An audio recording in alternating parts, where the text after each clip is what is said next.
Hey everyone, welcome back to Sports Talk. I'm your sports editor, John Girardi, alongside the doctor, Chris Massey. And you'll have to excuse the doc, he's on a few allergy medicines for all the pollen that we've been having recently. Yeah, so if I'm blinking and sniffing and coughing, that's why. It's not COVID. I'm fully vaccinated. Just bad allergies. Exactly. They have been bad this year with pollen. Brutal. All right, let's get right into it. We'll start with a little tennis. The District 4 Singles Class AA Championship was wrapped up this week, and Lewisburg's Evan Cecchini beat Hughesville's Logan Burns in the final 7-5, 6-3. And what's, I guess, kind of impressive about that is Evan Cecchini played 2 years of tennis at Indiana as a freshman and sophomore, transferred here, missed out on his junior year because of COVID, and then in his only year in varsity competition in Pennsylvania, wins a district title. Yeah. So that's a pretty good way to go out. Talking about making it count. Exactly. Those two played an excellent set. For those who weren't able to be there at the tennis center, that was some really great tennis. The doubles tournament or team tournament is wrapping up this week. We got the semifinals today on Thursday, and the finals wrapping up here. And then the doubles tournament starts on Saturday, and those semifinals and finals will be Monday at the tennis center. Just a lot of tennis crammed in here in about a week span. But I mean, it makes it fun for us to get out to be able to cover these events and see some of these kids that we didn't get to see through the regular season. Absolutely, yeah. A lot of good tennis being played, and it's definitely been a good year for tennis. with Cecchini doing what he's doing, and obviously Olivia Dorner in the fall winning the state championship. Exactly. So there's a lot of quality players that we're producing in this area. Williamsport missed out. Unfortunately, the school had a COVID problem, so they had to shut down for 2 days. And with the rules, you can't have extracurriculars or athletics, as we know. So they were scheduled to play Central Mountain in the team quarterfinals and had to forfeit that because of COVID, because they weren't able to postpone to move it to Thursday. So that's an unfortunate way for Williamsport to have their season end, especially with how great of a season Williamsport's always a really great tennis program, and it's unfortunate to see the kids have to have their season end that way. And I don't know the logistics of it. I don't know if anybody on the tennis team was affected or quarantined at all, and everybody's got a different opinion, but if nobody on the tennis team was affected by it, I think they should have been able to play. I think there's times, I get what the schools are doing with their policies, but I think sometimes there has to be some common sense solutions too. Exactly. And I think a situation like that, this is if they weren't affected. If tennis players were impacted by it, it's definitely the right call. But if they weren't, I think they should be allowed to play. Or it would have been nice if they could somehow have been able to postpone it enough to get that in and rework the schedule a little. But it is what it is. Montoursville, their team, they were 14-2 in the regular season. For Sean Gardner, he's been there 11 years as their coach. He said this is the best season he's had in terms of win-loss record. They had two kids one get to the district semis, one get to the district quarters in singles. Teams playing in the semis today, and for doubles, they have two doubles team in, and the one team is the top seed in the district, Jared Matlick and Andrew Stapp. So pretty successful season for Montoursville there. Across the board, getting it done in all levels there on the tennis team, doubles, singles, team. Exactly. Pretty solid. All right, well, let's shift to baseball a little bit here. The Backyard Brawl wrapped up last week. I guess kind of, did it live up to the expectations you were hoping? Because I saw you posted out on Twitter that this is the 5th straight year we've had a different champion for the Brawl. Yeah, it's pretty wild. It speaks to how stacked the competition is every year. And it was exciting. South Williamsport wins it for the first time since 2003. And, the players, they said it in the post game. I think they had a chip on their shoulder knowing they were the underdog. They're the smallest school in there, the AA team. And they played with a lot to prove, and they proved it, beating Loyalsock 1-0 in the semi. Unfortunately, because of the rain Friday, they couldn't play both semifinals at the same place. They had to play. So I saw all the games at Logue. I didn't see the 1-0 win over Loyalsock, but obviously Landon Lorson, Sam Hostrander threw a gem, and South made the most of its one hit. Ryan Rishkoff hitting an RBI double in the 6th to win it. So that was it. Yeah, and he's having a great year, and that was impressive enough. But then to finish the ride and beat Montoursville in the final 12-6, with every starter reaching base, everybody doing a little bit of something good to help them win. It was a really impressive statement for them, and Yeah, the brawl was exciting. From the semifinal games were pretty exciting. The score is deceiving. In Montoursville's 12-3 win over Williamsport, that was a good game until the 6th inning where it looked like it could go either way, and Williamsport kind of imploded in the 7th. But the final was exciting. That's another one where it was close the whole game. It was 5-5 going into the 6th inning, and South pulled away late.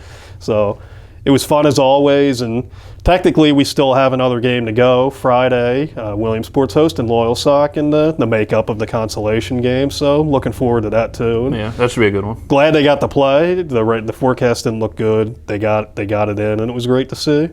Because it seemed to be kind of raining on and off all day. Yeah. And I was off Saturday, but I remember thinking, like, I don't know if they're going to get these in. Or what's going to happen. I was convinced they weren't going to get them in, or maybe they would get the semis in, and thankfully Mother Nature cooperated, and we got it in, and it was a fun event to see, and it meant a lot to South. I mean, almost.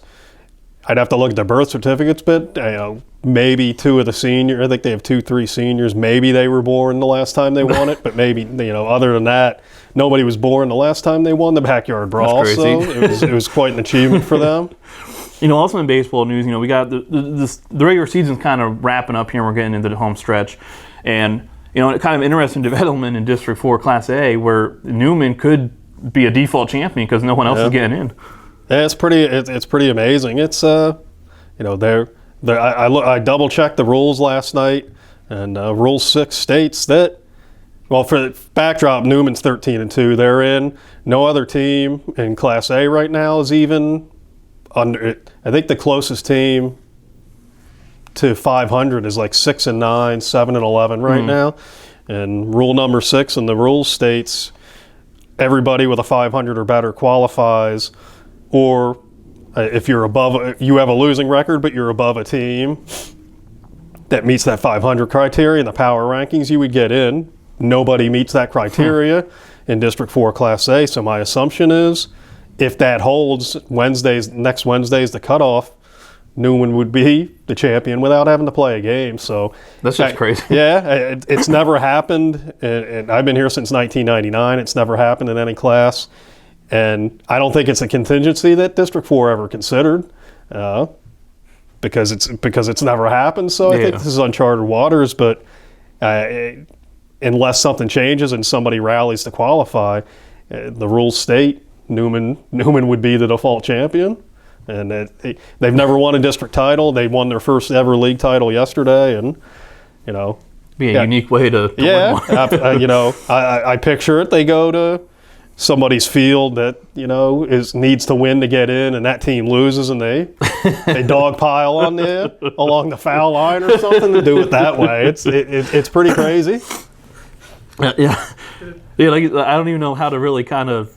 I mean, it's just one very unique situation. It is. It's something that I think District 4 now, if it plays out this way, I think they'll in the future maybe say, here's the criteria is the same. If we have a situation where only one team meets the criteria, the second place team would get in. Yeah. To have a championship, but I don't think. But you can't. You can do that in the future. You can't do that now. Yeah, you can't change the rules on the fly. So if it holds up, by the rules, Newman's the champion. Let's switch to softball a little bit here. I mean, I guess what's kind of we talk a lot about a lot of the top players and teams. We talked about Faith Persing on here a lot, Summer McNulty a lot, a ton of other players. What's been the biggest surprise for you so far this season in terms of maybe a team excelling that you weren't expecting to early on? I kind of lean towards Lewisburg, who I'm seeing later today at Loyal Sock. They're 9-4 right now. 3 years ago was the first time they had made the playoffs in the 2000s, and they missed the playoffs in 2019. They're pretty young. I think they only have 1 or 2 seniors, so they're sitting at 9-4 right now. With a win over Bloomsburg. They played Central Columbia twice, played them tough each time. They gave Loyal Sock a battle the first time. So I think that's a surprise team that in that Class A field could be an interesting. 2 teams qualify, so they've got a chance to maybe make states for the first time since the 90s. They've been a bit of a surprise. I think Montoursville They're at 9-7 right now, win away from qualifying. I think they're pretty young too, only 2 seniors. They're doing a pretty good job. I think they could be a sneaky team in the AAA field. And Class A, I'd go with Canton. They're 9-5 right now. They're mashing the ball. They're my kind of team. Almost every game they produce about 12 to 15 hits. They score runs in bunches. So that's kind of solid. That's kind of, I like to see games with a lot of hits, not a lot of walks, errors. Give me a lot of hits and runs, and I'm happy. And that's what Canton does. So those are 3 teams that come to mind. It's nice too seeing Lewisburg kind of trending in the right direction, because it wasn't too long ago where they had what was it, a 50-odd game losing streak or something like that. And so it's nice to see them to get past that lull that they had and start succeeding again. Yeah, and I think the culture's changed there, and I think now. I think they have a good feeder program now, and I think what happened 2 years ago when they won 15 games and got to the district semis, I think that you always need that first year, I think, to break the cycle and show the younger kids that it is possible to win, and I think that was huge for that, and I think they've got a great young foundation there, so I think this could just be the start for them. Well, next week we got district track and field coming up, which is crazy to think it's already that time of the year. I mean, it's crazy that we're already flies by. Exactly, like we're already in the mid-May here, and it flies by. But yeah, like we got district track and field coming up, which is always fun. We got cross cutters coming up in not this upcoming Monday, but following, which is crazy to think they're starting up again here right around the corner. And then we got playoffs coming up, so we're gonna have some crazy few weeks here coming up with a lot of local stuff going on. Yeah, it's gonna be chaotic but fun. And after last year, I welcome all the chaos. Exactly, that's true. Very good point. Very good point. It'll be fun, hectic but fun. Exactly. District track is honestly district and state track are 2 of my favorite weekends, because it's so much fun going to those events and covering those athletes, especially at the state level, because it's ridiculous how some of those kids are, like just how talented and ridiculous they are. Yeah, I almost made it to states at track, but. I really didn't. I didn't get out of district. I didn't get to the district final. I made it to the district semifinals in the 100. Well, after that long jump in the office the other day, I'm surprised you were. Yeah, if you haven't seen the long jump on Rich Rupert's Twitter feed, and I retweeted it on mine, so check it out. It is amazing, his form in it. Yeah, I think we don't have an official distance on it, but I think the world record's like 29 something. Something around there. And I mean, I'm at 45. I didn't stretch at all, no calisthenics. I had jeans on. I had long johns underneath it because I'm a wimp. And if it's like below 60, I layer up for games. I did the long jump one time in track when I was in my senior in high school. So you're talking like 26 years.